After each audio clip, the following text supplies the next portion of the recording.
Hi guys, hi, welcome to Queen Mary. Unfortunately not the most sunny day. I think in the past weeks it's been normally it's much nicer weather than it is now, but hopefully you get a good impression of our university.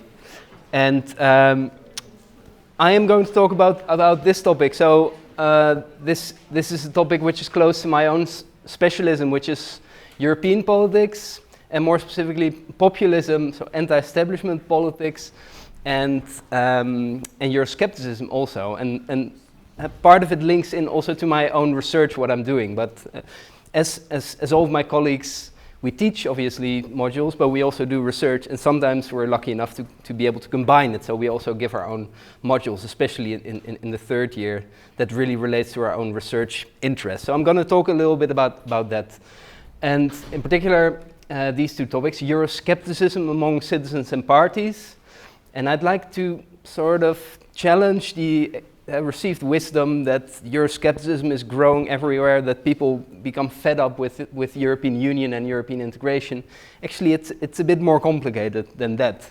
And there's a lot of difference between European countries as well. And UK is really an outlier in terms of its Euroscepticism, so opposition towards European integration. And that obviously became clear a few years ago when citizens voted for Brexit, or at least most people in that referendum. And the final bit I'd like to talk about, mobilizing in favor of Europe. So we've also seen citizens that actually came out to support European integration or to oppose Brexit in this country, but also in other countries you see citizens mobilizing in favor of Europe. So I'm going to discuss both sides of the divide, if you like, where most journalistic but also academic research focuses very much on the Eurosceptic and populist side. I also want to focus a little bit on the other side. So the politics of European integration, really. First of all, what can we say about Euroscepticism among citizens and parties? So citizens, ordinary citizens like us, and political parties, those political elites on the so-called political supply side. Citizens and the EU. Across Europe, you can say that citizens lack a true understanding of how the European Union works, because its institutions work in a different way from national level institutions. It also stands far removed, so across Europe people don't really have an idea about how decisions are being made at the European level. Citizens also tend to identify foremostly with their own nation or with their country rather than with the EU. This varies again across countries, but generally speaking, national identity tends to be stronger than European identity, which also means that the legitimacy of decisions made at the European Union are typically lower than they are at the decisions that are being made at the national level. Furthermore, European Parliament elections, the only elections that we have for the European level, are so-called second-order elections. You can see this by looking at the turnout of these elections. So the first time European Parliament elections were held in 1979, turnout was about 62%, already relatively low, you might say, across the whole of Europe. Again, massive differences between countries. And you see that it only got lower and lower, and in 2014, only 42% of citizens Europe-wide turned out to vote in these elections. However, Euro-optimists say that, well, in 2019, the last edition actually turnout rose, but still only half of citizens turned out. So European Parliament elections are second-order elections, which means that they are of secondary importance to citizens, or citizens think that national elections are more important than European Parliament elections.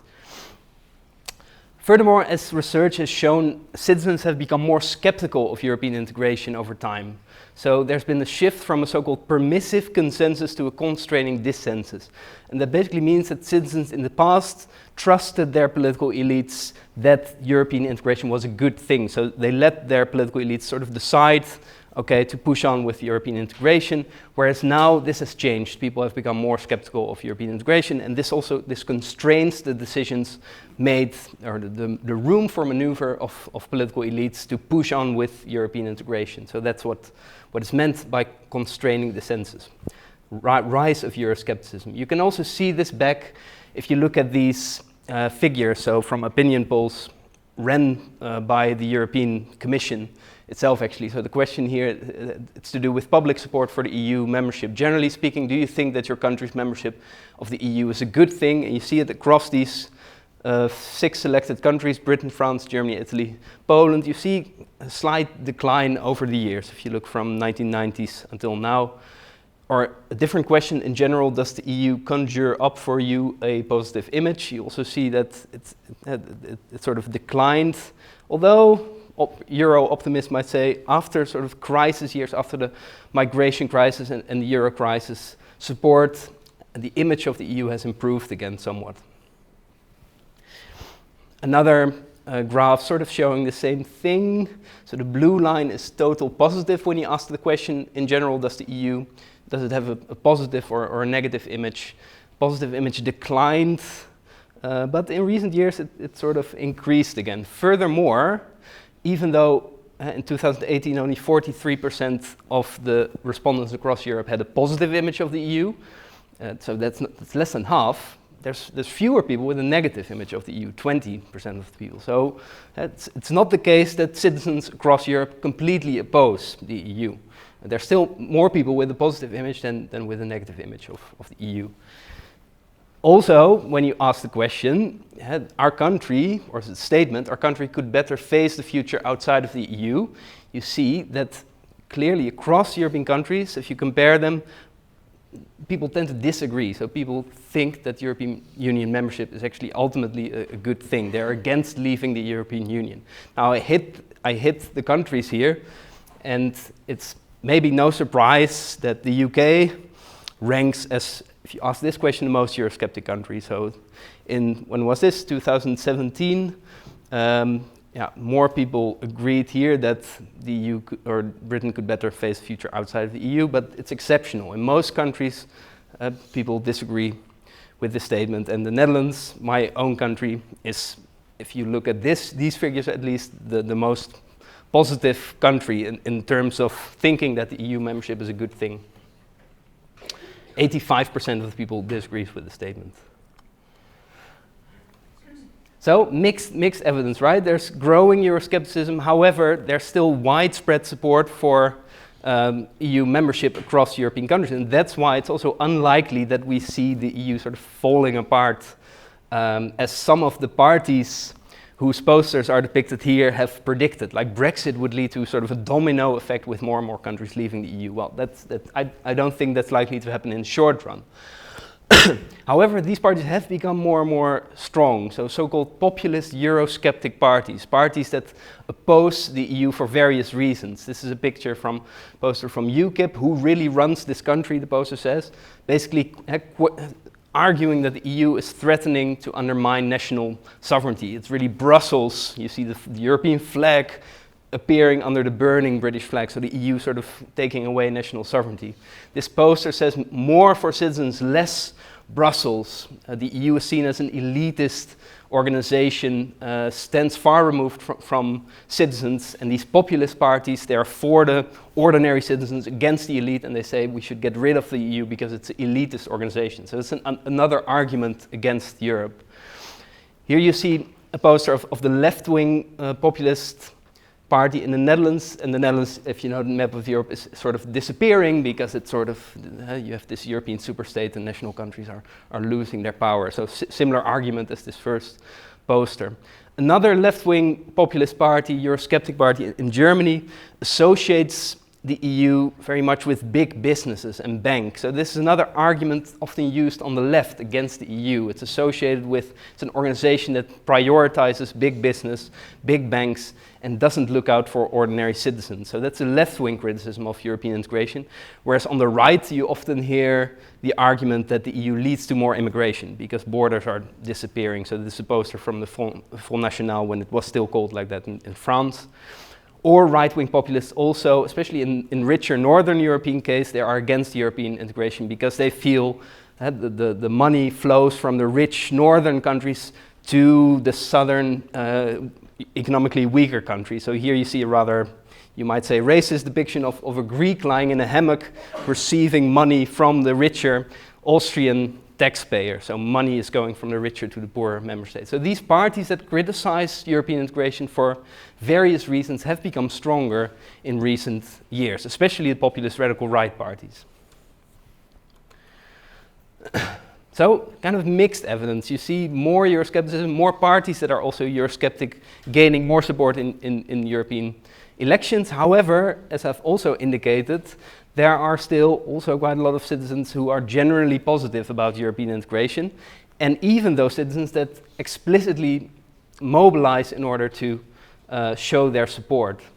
So the second part of the presentation basically deals with my recent research project, which focuses on the latter. So as we argue, there's an overwhelming public and academic attention on the search of populist and Eurosceptic forces. You read a lot about that in newspapers, but also academic literature. And Brexit has often been named as one of the key examples of the EU being in crisis, or the EU even falling apart. However, most parties remain broadly supportive of the EU. Even those parties that I discussed on the previous slide, apart from UKIP, few of them are actually in favor of their country leaving the EU. So in that sense, the UK is also a very exceptional case in which you have even a mainstream party, the Conservatives, which is now in favor of leaving the EU. Nowhere in other European countries do you have mainstream parties that support leaving the EU. And even those radical right or radical left parties shy away from supporting an exit of their country from the EU. So indeed, most populist Eurosceptic parties shy away from so-called hard Euroscepticism. Hard Euroscepticism is sort of support for leaving the EU or the EU falling apart altogether. And a clear majority of citizens across Europe support EU membership, as I've already shown, and many have come out to openly show their support. So even in the UK, where you've never seen this before, like people draped in European flags, with t-shirts with European flags, taking the streets. So this, for the first time, you see actually this clear pro-European mobilization also. Ultimately, it didn't really help because we have left the EU by now. So you might say they have failed, but nevertheless, for the first time, you see this mobilization of pro-European forces. And this is just an indication of there's still enough pro-EU to choose from. These are the two mainstream parties in Germany before the European Parliament elections. If you visited their websites then, you see this is their landing page, Europe everywhere. Like, our Europe makes strong for security and freedom and welfare. So I had a lot of parties on mainland Europe, mainstream parties still clearly openly express support for European integration. President Macron of France is also a very outspoken proponent of further European integration. And this is a poster of the Dutch Liberal Party, smaller Liberal Party, saying, Europe, yes. So there's still quite a lot of parties openly supporting European integration also next to citizens. What we still do in our study, we have to start, we had the feeling, okay, this is sort of a moving target, pro-European social movements, but now Brexit has happened, so suddenly we think, oh, we need to write this book now, because this has already sort of happened in the past. But what we did, we went out to interview many of those activists that were part of pro-European social movements in the UK, but also in Germany. And we asked these questions: when citizens mobilize for Europe, what do they say? To what extent do they directly challenge these Eurosceptic narratives?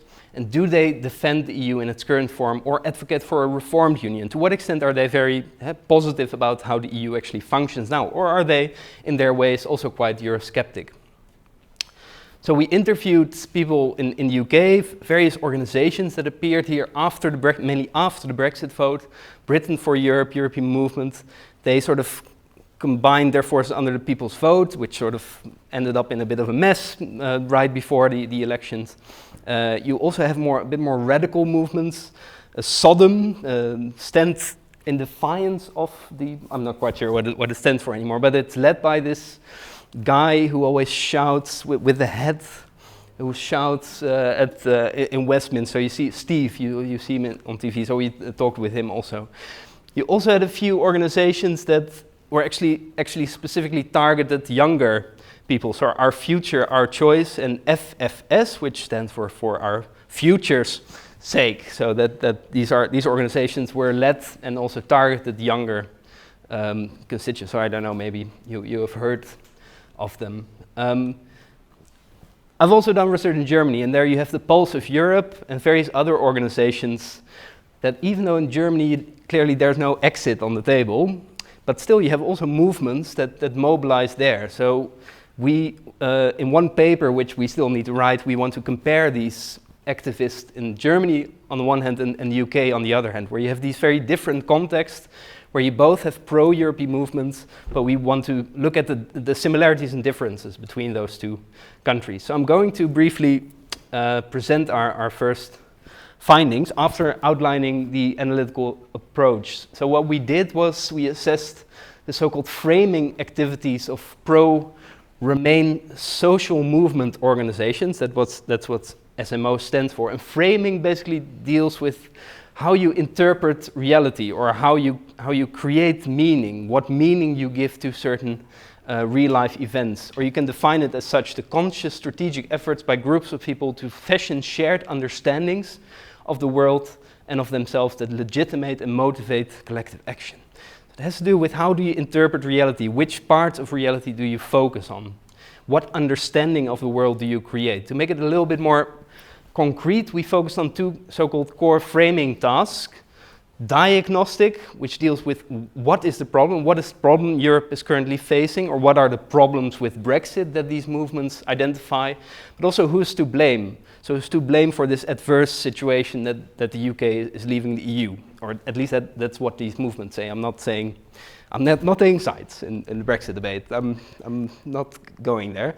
But also we looked at prognostic framing, so that deals more what are the solutions for the problems, or how should we create more support for Europe, and what are the strategies in order to reach these solutions. So we focus on these diagnostic and prognostic frames of these movements.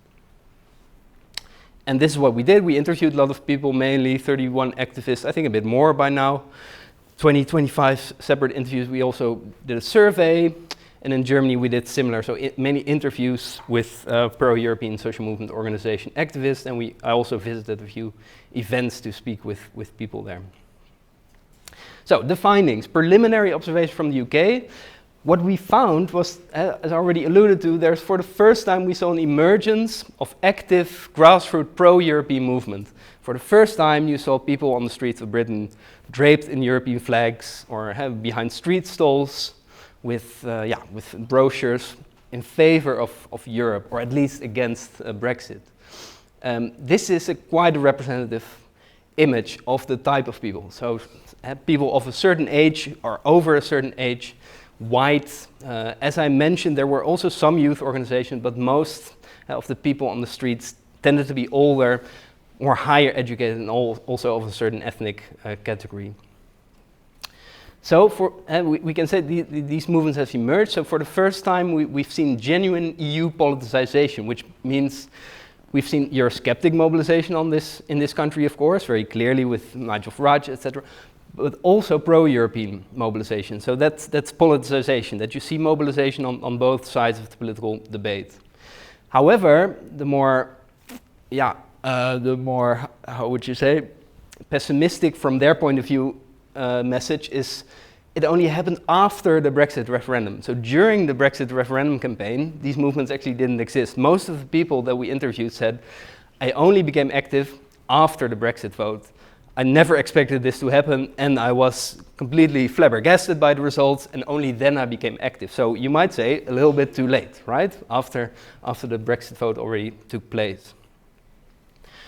The arguments and frames that these movements use tend to focus on tangible advantages of EU membership, or pragmatic arguments why Brexit is a bad idea, rather than wholehearted support for the idea of a European Union or European integration. So most of the arguments were very pragmatic. It harms the economy, or it decreases the chances of my children, etc. Not the EU is great and we should get rid of borders and we should create some kind of EU superstate. No, so very half-hearted support for the EU, mainly focusing on arguments why Brexit is a bad idea. Diagnostic, so a clear idea about who is to blame for the current situation, but little coherent prognostic framing. So no clear ideas about where we should be heading after the Brexit issue is solved, so to speak. So the focus was very much on halting Brexit rather than formulating a clear vision about the EU's future. A lot of people did not really know about how the EU functioned in the first place, so the focus was very much domestic against Brexit. Further, domestic political elites and the media, right-wing media, were criticized for spreading untruths, shifting the blame for domestic problems on the EU, so that the focus of the blame was mainly on domestic political elites. But there was also reluctance to challenge and question key arguments of the Leave campaign, control of borders, and curbing immigration.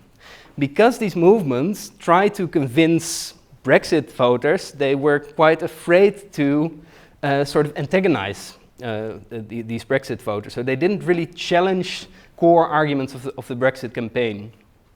And they weren't quite sure about how to deal with this issue in particular. So there's one quote from the Northeast for Europe, one of the campaigners. We would all agree that we need to say something about freedom of movement and immigration. Not sure what we should say. We have concentrated more on campaigning than on some of these future problems. We haven't tried to formulate that, standing for a vision of how Europe should work. So no real clear visions about Europe or how to deal with the issue of immigration in particular in the second campaign. This is a leaflet, like the message is Brexit will not stop immigration. So the leaflet already seems to accept the frame of leavers that immigration is a bad thing, right? The leaflet doesn't say we need more immigration to, it focuses, actually, it takes over the arguments of the Leave campaign.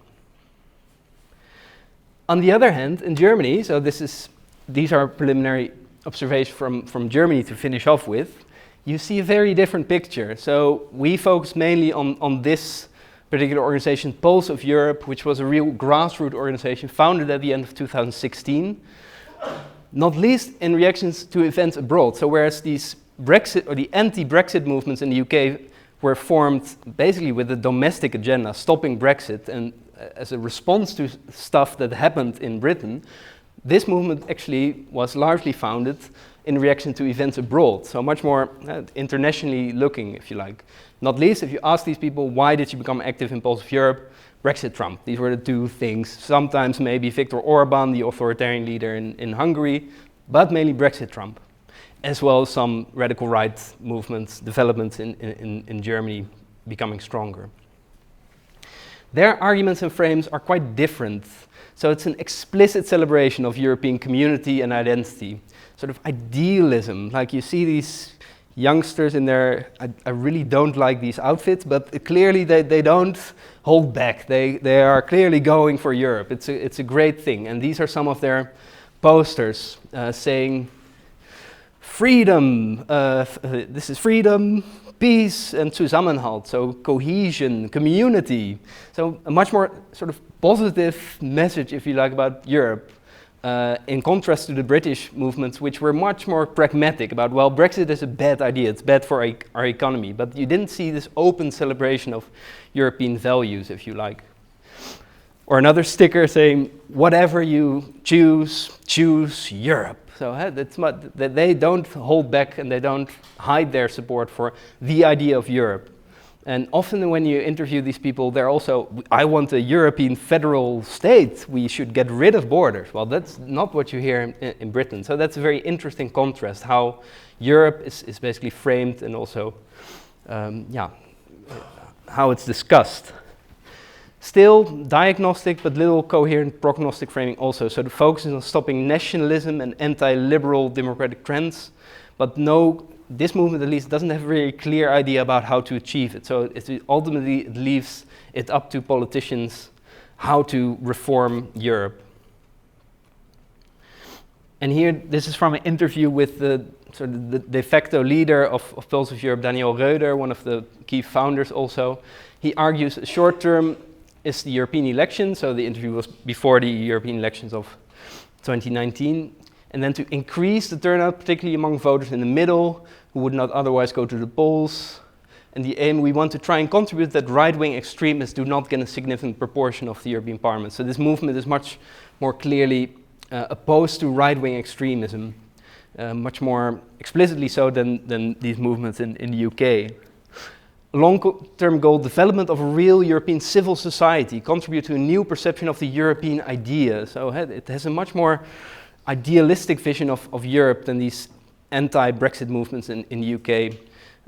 They're against the threat, or yeah, they try to counter the threat of Western democracy. This is all about democracy and the rule of law. A very different kind of discourse than used by anti-Brexit movements. That's why I call them anti-Brexit movements rather than pro-European movements, the ones in the UK, whereas these movements in Germany are much more clearly pro-European rather than anti-something.